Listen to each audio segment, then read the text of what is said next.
Dicho sea de paso, permiso que tenía que haber pedido el señor Santrich, se quería abandonar el país, pero no lo hizo. Mauricio, le quería preguntar por todos los desarrollos de hoy en este caso de Santrich. Uno de ellos, ¿qué tantos dientes tiene realmente el gobierno nacional y la comunidad internacional? Si como se intuye y se trata de confirmar cada vez más, Jesús Santrich está en Venezuela. ¿Por qué se lo digo? Porque el presidente Duque pues lo que dice es que ningún país le puede dar cobijo, que se debe respetar esa circular roja que pesa sobre él, que si no es así, entonces denunciará a ese país ante la comunidad internacional.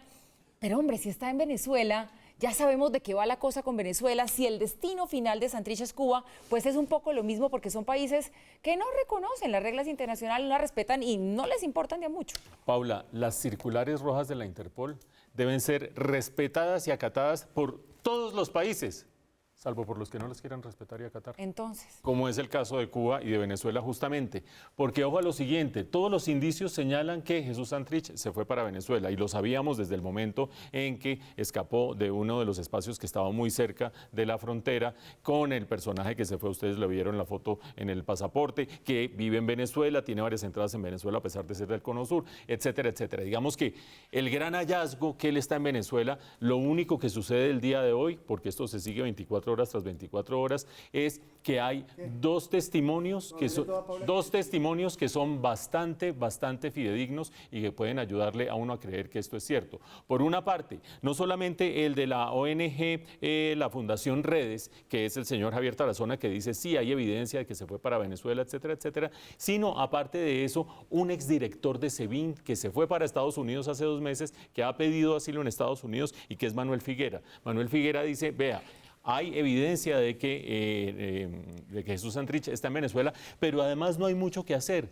porque Nicolás Maduro, dice un exdirector del SEBIN que estaba en Venezuela hasta hace 2 meses, Nicolás Maduro habla directamente con el ELN y habla directamente con las disidencias de las FARC. Es decir, incluso dice el señor Figueras que en caso de una potencial invasión a Venezuela, un escenario que cada vez está un poco más distante, la primera línea de defensa serían los miembros del ELN que viven en Venezuela. Es decir, esa coalición virtual o real que existe entre el gobierno de Nicolás Maduro y grupos armados, en este caso viniendo de Colombia, pero muchos otros grupos armados que están al margen de la ley, haría prácticamente inviable el que en este momento uno pretendiera, hombre, Venezuela va a terminar entregando a Jesús Santrich.